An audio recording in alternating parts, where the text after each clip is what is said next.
Hey, Mr. T. Hi there. Hey, my name's Peter. I'm going to be the student nurse anesthetist taking care of your surgery today. Let me just check your armband real quick, and can you just tell me your full name? Mr. T, All right, and your date of birth? 12/31/91. All right, fantastic. So, like I said, I'm a student nurse anesthetist. I work with a CRNA who works under an anesthesiologist. Both myself and the CRNA will be in the operating room with you today, giving you your anesthesia. We'll be with you throughout surgery. I'll be starting an IV on you in a little bit, and then we'll take you back to the operating room, give you some pre-medication. We'll basically just start the procedure. And before we do all that, I'm just going to go over a quick health assessment with you, ask you some questions if that's all right. Listen to your heart and lungs. That's fine. All right, sounds good. So we've gone paperless here at this hospital, so I've got my little checklist here on the iPad. But first thing that I need to ask you today is what procedure we're having done today. I'm getting a right shoulder replacement. Okay, and who's doing the surgery? Dr. Clark. All right, sounds good. And why are we having that procedure done? Tore my labrum. That's right, yeah. I have some shoulder problems myself, so I've never had to have surgery, but sounds good. Do you have any allergies to medications? Demerol? Demerol, Yeah, I okay. break out in hives. Hives, okay. Oh, Yeah, so legit allergy. Oh, yes. Any other allergies that you're aware of? Nope. Latex, Nope. food, anything like that? Nope. Okay, great. Are you currently taking any medications right now? No. Okay, so no pain medicine, no herbal supplements, No. nothing like that? All right, so no medications. Sounds good. So let me go down this checklist really quick with you. Have you ever had any cardiovascular heart issues that you're aware of? Nope. So no heart attack, coronary artery disease, no arrhythmias, nothing like that? No. Okay. And then have you ever been diagnosed with congestive heart failure or a valvular disease? Nope. Any peripheral vascular disease or Nope. no cardiac surgeries, I'm assuming? Nope. All right. Have you ever been diagnosed with any kidney issues? Nope. No renal failure, anything related to kidneys? Nope. All right. Have you ever been diagnosed with or experienced depression or anxiety? Nope. All right, great. Are you a smoker? Nope. No cigarettes, no marijuana, Nope. no other illicit drugs? No. All right, good for you. Do you drink alcohol? Uh-huh. All right, about how often do you say? Typically just on the weekends. So Okay. Saturday, Sunday. All right, so maybe 1 or 2 times a week. Uh-huh. And about how many drinks do you have? Probably 6 during the weekend total. Total, okay. Yeah. So a couple times, about twice a week, and about 6 total for the whole week. Uh-huh. Okay. Let's see. Any respiratory issues that you're aware of? Emphysema, Nope. asthma? Nope. All right. Any liver disease or issues that you're aware of? Nope. Never been diagnosed with hepatitis or No. anything like that? Okay. Are you diabetic? Nope. Excellent. Have you ever been hospitalized for like an infectious disease? No. Diagnosed with sepsis? Nothing like that? No. Okay, great. All right, drug abuse, no ETH. Any history of seizures? Nope. Any history of any sort of neurologic disorder that you're aware of? Cerebrovascular disease? Nope. Neuromuscular? Nope. Numbness, tingling, Nope. sensations? Great. Any history of GI reflux or heartburn or anything like that? No. Okay.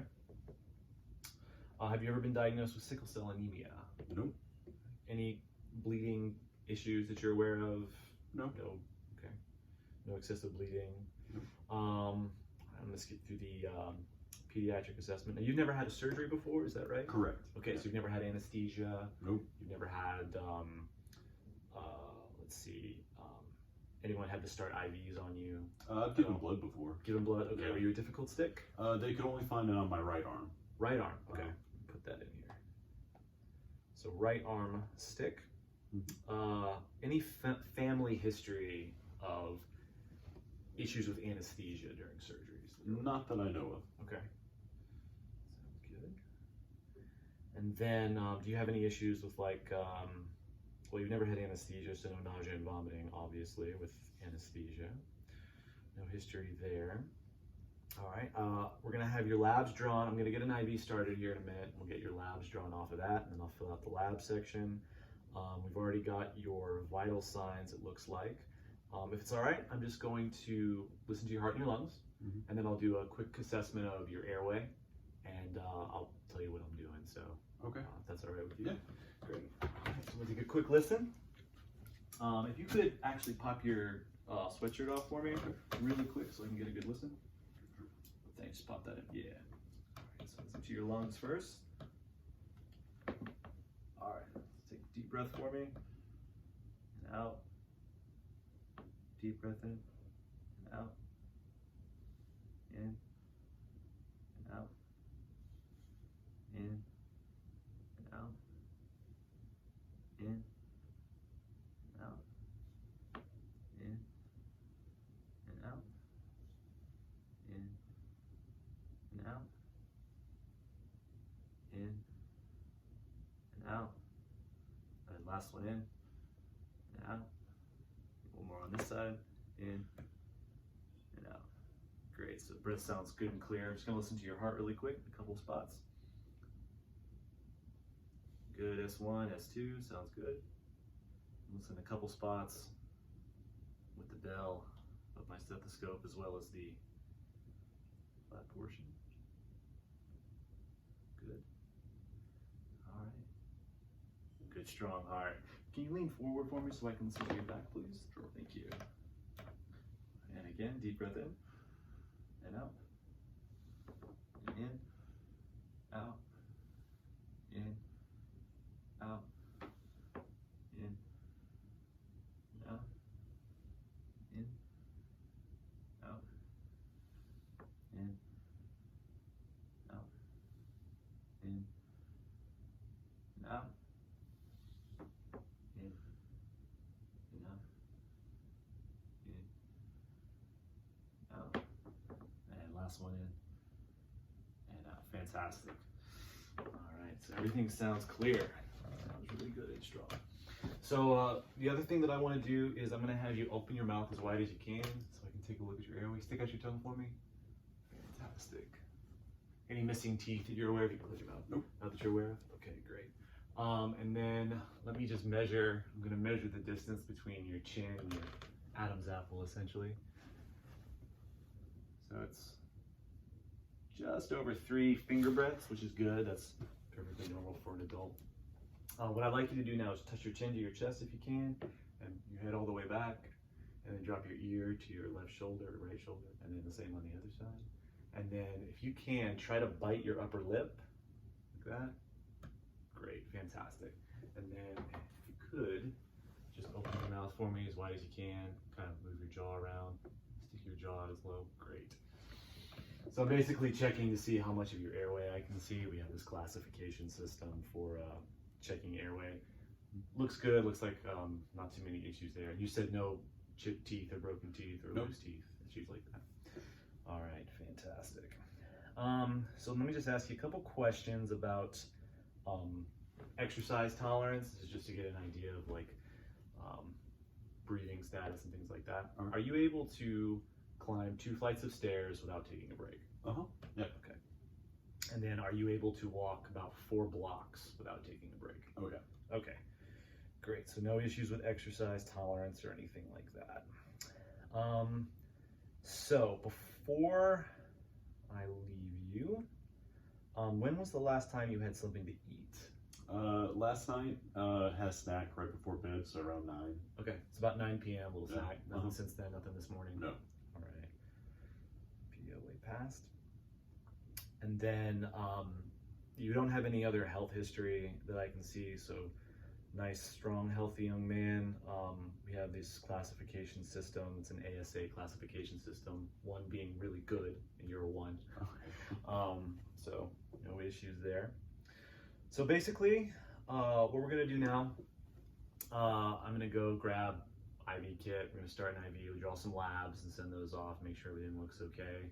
I'll probably give you like a mild anesthetic. The type of surgery you're having, they're gonna want to do probably a spinal block. So you're not going to have any feeling in your right shoulder. Okay. Are there any risks with that? So there's some risks with the spinal. It could take a while for it to wear off. Usually, within a few hours after surgery, you get total feeling back. We'll be monitoring that constantly. Okay. Along with, because of the location of the spinal, where I'll have to put the spinal, we are probably going to want to put you to sleep. And I think you said in your last visit you didn't want to remember any of it. That's right. Yeah. So we're going to knock you out completely with a general anesthetic. Okay. So what that means is that I'll give you a little anti-anxiety medication, a little something to make you feel good, sleepy. We'll give you another medication that's basically going to keep you asleep in almost like a comatose state throughout the entire surgery. I am going to have to put a breathing tube in, which I think they discussed with your last visit. So you'll have a breathing tube that's going to go into your lung. Sometimes, on rare occasions, when we're putting in the breathing tube, we can chip a tooth. That's one of the reasons why I wanted to see, your airway and see how far apart your teeth were. Okay. Risk is pretty low with you because you have really good mobility Mm-hmm. and really easy to visualize, your whole hard and soft palate. So I don't foresee that being an issue, but it is something that can happen. Okay. Another, risk or adverse symptom that comes after intubation is you might be a little hoarse afterwards, a little bit of a sore throat. It's normal. It should wear off in a little bit. Okay. Now, with the general anesthesia, you're going to wake up in the recovery room. At least the plan is for you to wake up in the recovery room. It can take a while for certain anesthetics to wear off, so you could be there for a while. When you do wake up, you might still feel loopy, drowsy, a feeling of euphoria or dysphoria. We've got plenty of medications to help you, get back to your normal state. Okay. There are some very, very rare, more serious risks. Some people, they get anesthesia, very small percentage, don't wake up. It's a very small risk. We talked a little bit about that at your last visit, but it's something I have to make you aware of. Again, very, very small and unlikely, but it has happened. There's also some risk of what we call aspiration, which is where we give you a paralytic and an anesthesia, and then if you have any contents in your stomach, they could come back up and go into your airway. Again, very, very rare, and since you haven't had anything to eat or drink since last night around 9 p.m., that's why we had you do that. The risk is very, very low. Okay. But again, it is a risk that I have to make you aware of. Okay? Okay. Do you have any questions for me about the procedure, about the risks, benefits, anything like that? No, I think that's everything. Okay.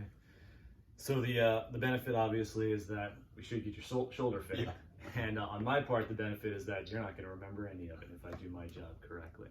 So again, like I said, I'll be with the CRNA. We've got an anesthesiologist that'll probably come in and be checking on you throughout the case. We'll be monitoring heart rate, blood pressure, things like that. So if you're ready to get things started, I'll go grab my IV Start kit and we'll get things moving. Sounds good. All right, I'll be back in a few minutes, okay? Thank you. Yeah.